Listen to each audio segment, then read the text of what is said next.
চব্বিশের আন্দোলন নিয়ে আমাদের বাংলাদেশে একজন ইসলামিক স্কলারশিপ মিজানুর রহমান আজহারী সাহেব একটি কথা বলেছিলেন, গোটা নয় গোটা দেশটাই সংস্কার করা লাগবে।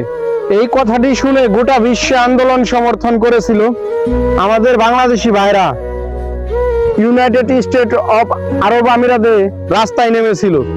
তাদেরকে ওই দেশের বাদশাহ ৭১ জন প্রবাসীকে নিয়ে যাবজ্জীবন জেল দিয়েছিল।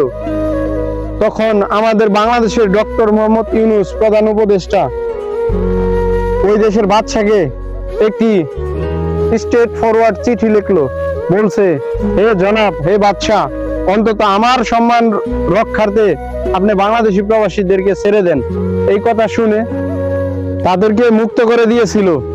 আর এই এমন ভাবে বলছিল যেটাকে ইংলিশে বলে জে টু জেড, ইমার্জেন্সি।